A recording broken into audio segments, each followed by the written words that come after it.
अगर पाया जाएगा, बताओ मरुस्थल में रहने वाले चूहे एवं सांप के ऊंट की भांति लंबे पैर नहीं होता। बताओ क्या ऊंट की तरह सांप चूहा सबका रहता है लंबा पैर? लंबा पैर रहता है कि नहीं? नहीं ना रहता है। चूहा और सांप को ऊंट की जैसा पैर नहीं रहता है, लंबा पैर।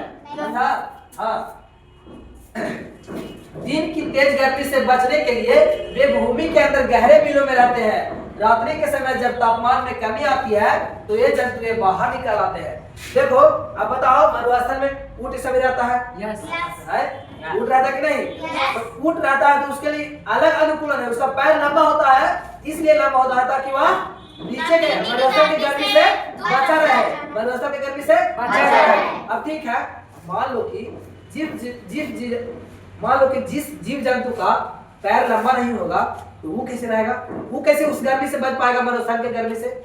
उसके लिए भी तो अनुकूलन होगा ना बाबू। देखो क्या होता है कि मरुस्थल में जब चूहा, सांप और अन्य जीव जंतु हैं जो मरुस्थल में जिनके पैर लंबे नहीं होते हैं, वो है ना जो रात के समय में बाहर निकलेंगे, ठीक? दिन के समय में और दिन के समय में बिल में घुस जाएंगे।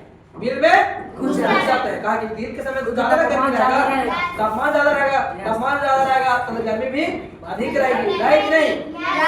हाँ, तो रात के समय में है उन लोग जो रात के समय में बाहर निकलते हैं, बिल से बाहर निकल जाएंगे और दिन के समय में अंदर चले जाएंगे। समझा?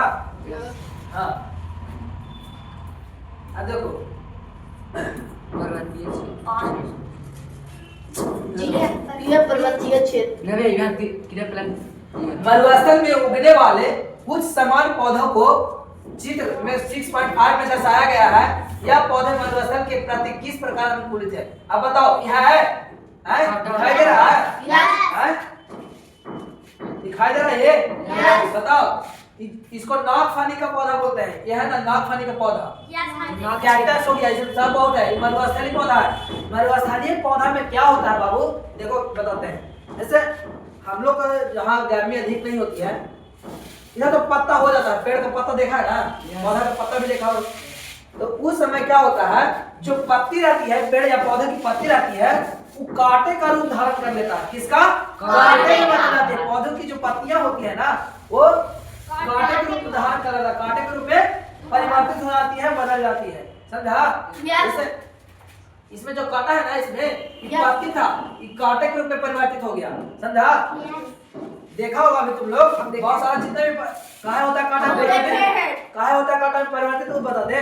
देखो अब तो मरुस्थलीय पौधा है, चुप। अगर मरुस्थलीय पौधा है वहाँ तो अधिक गर्मी रहेगा, मरुस्थलीय जगह में अधिक गर्मी रहेगा। अधिक गर्मी रहेगा जिसके कारण जल की कमी होगी, और जल की कमी होगी तो इसको उतना जल नहीं मिल पाएगा जितना इसको चाहिए, उतना जल नहीं मिल पाएगा। तो आवश्यकता से कम ही मिल पाएगा। तो आवश्यकता से कम मिलने के कारण, काहे कि जल की कमी हो गया, तो जल की कमी के कारण जितना इसको पौधा को चाहिए था जल, उतना नहीं मिल पाएगा। तो इसका क्या होता है कि इसका अच्छी तरह से वृद्धि और विकास नहीं हो पाता है, और अच्छी तरह से वृद्धि और विकास नहीं होता है तो जल की कमी हो जाता है। तो जो पत्ती है वो कांटे का रूप धारण कर लेती है। कोई भी अगर पत्ता तुम मान लो झाड़ के किसी का पत्ता तोड़ फेंक दो, वो सूख जाएगा कि नहीं? खड़खड़ा जाएगा कि नहीं? कड़ा हो जाएगा ना। तो ठीक उसी प्रकार ये जिंदा जीवित रहता है तो भी होता है, कहा कि इसमें जल की कमी है, कमी हो जाती है वहाँ पे, उसी तरह का वो अनुकूलन कर लेता है। समझा? हाँ, समझ गया कि नहीं? यहाँ तक समझ में आ गया ना? अब देखो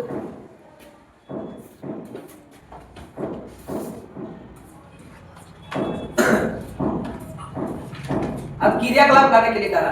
क्रियाकलाप 3, गमले में लगा एक कैक्टस तथा पत्तियां वाला एक पौधा कक्षा में लाइए। गमले में लगा एक कैक्टस तथा पत्तियों वाला पौधा कक्षा में लाइए। कैक्टस का पौधा मरुस्थलीय पौधा है। पूछता है कैक्टस का पौधा कौन सा पौधा है? नागफनी का पौधा मरुस्थलीय। कैक्टस का पौधा मरुस्थलीय। कैक्टस का पौधा है जो मरुस्थलीय पौधा, कौन सी पौधा है? मरुस्थलीय पौधा। कौन पौधा है? मरुस्थलीय पौधा।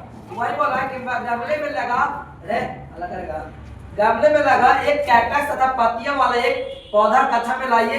दोनों पौधों के कुछ भाग को पॉलीथीन थैली से ढककर उसी प्रकार को बांधिए जिस प्रकार अध्याय 4 के क्रियाकलाप 4 में हमने पौधे में वाष्पोत्सर्जन का अध्ययन करते समय बांधा था। गमले में लगे पौधे को धूप में रख दीजिए तथा कुछ घंटे के लिए छोड़ दीजिए। तो बताओ क्रियाकलाप पढ़ा दें कि छोड़ दें? बढ़ा दे। बढ़ा दीजिए। क्रियाकलाप है जो समझा काफी टाइम हो रहा है, समझा देते हैं। देखो क्या बोलता है ना कि गमला में एक पौधा दे दीजिए, पौधा को बहुत कुछ ही दिन तक छोड़ने के लिए बोलता है। कुछ बोला गमले में लगा एक कैक्टस का पत्ती वाला एक पौधा कक्षा में लाइए, दोनों पौधे के कुछ भाग को पॉलीथीन थैली से ढककर उसी प्रकार बांध दिए, उसी प्रकार पॉलीथीन से ढक देना है और बांध देना है। जिस प्रकार अध्याय 4 के क्रियाकलाप 4 में हमने पौधों में वाष्पोत्सर्जन का अध्ययन किए थे, तो वाष्पोत्सर्जन का मतलब बता देना।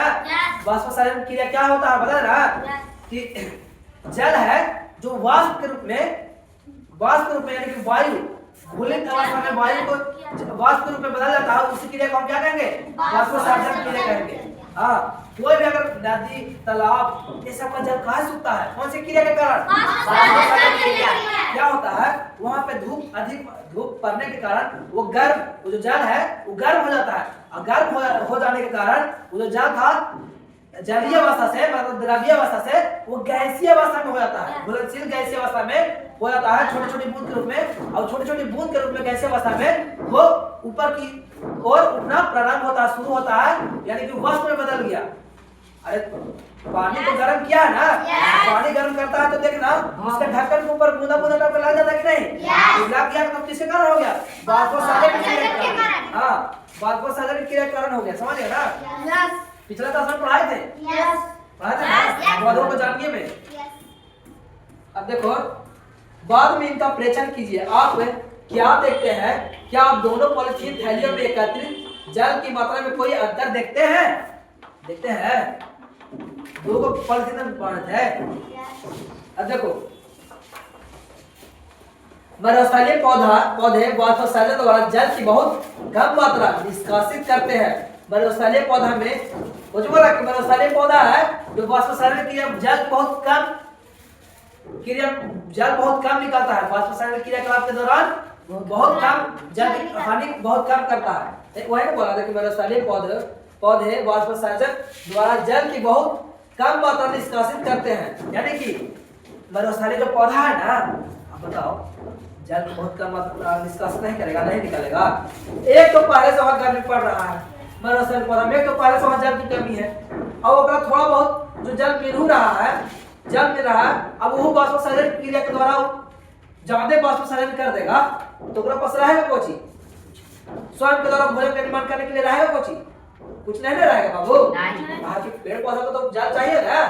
अब जल ओकरा तनी से मिल रहा है, ऊपर से कहता कि ऊपर से कह रहा है इसको वाष्पोत्सर्जन के कम करने के लिए, करेगा नहीं? काहे नहीं करेगा? कहा कि अगर जल की कमी है एक तो पलाई से, और ऊपर से वाष्पोत्सर्जन क्रिया अगर अधिक करेगा तो ये अपने सूख के हड्डी हो जाएगा। तो सूख के हड्डी हो तो मर जाएगा ना पौधा, मर जाएगा कि नहीं? जीवित रहेगा नहीं, समझ गया ना? इसलिए जल की कमी होती है। तो यहाँ पे पॉइंट बाबू समझा देते हैं, उसके बाद हम लिखवाना शुरू कर देंगे। लिखवा के जहां तक हमको पढ़ाना वहां तक समझा देते हैं, उसके बाद लिखवा के पॉइंट क्या क्या इंपॉर्टेंट पॉइंट था, ठीक समझ आ रहा ना? क्या जल की कमी होता है जो नहीं बोला कि मरुस्थलीय में रहने वाले चूहे एवं सांप के ऊँट की बहादुर। अरे यहाँ तक आ गया, ठीक है ना? मरुस्थल में उगने वाले कुछ समान पौधे को यहाँ तक पहुंच गया ना? वो आगे भी ऊपर नहीं। हाँ इधर मरुस्थलीय पौधे वाष्पोत्सर्जन द्वारा जल की बहुत कम मात्रा निष्कासित करते हैं, यानी कि बहुत कम मात्रा को निकालते हैं जल की, ठीक। मरुस्थलीय पौधा में पत्तियां या तो अनुपस्थित होती है अथवा बहुत छोटी होती है। सही बात है कि नहीं? मरुस्थलीय पौधा पता ना कि पत्तियां जो कांटे के रूप में बदल जाती है, यानी कि या तो पत्तियां होती है या अनुपस्थित हो जाती है, यानी कि नहीं भी होती है, या तो पत्तियां होती है या तो नहीं भी होती है, हाँ। अथवा बहुत छोटी होती है ना छोटी। मरुस्थलीय पौधा है, जल की कमी है तो कांटे का रूप धारण कर लिया, ऐसा हो गया, कांटे का रूप धारण कर लिया, तो कब पत्ता बढ़ा को रहेगा पत्तल की तरह हम जैसा रहेगा नहीं ना मरुस्थलीय पौधा में, नहीं। वही बोला। अब देखो इससे पत्तियों से होने वाले वाष्पोत्सर्जन में होने वाले जल ह्रास में कमी आती है। सही है कि नहीं? जल के ह्रास में कमी होगा ना वाष्पोत्सर्जन क्रिया में।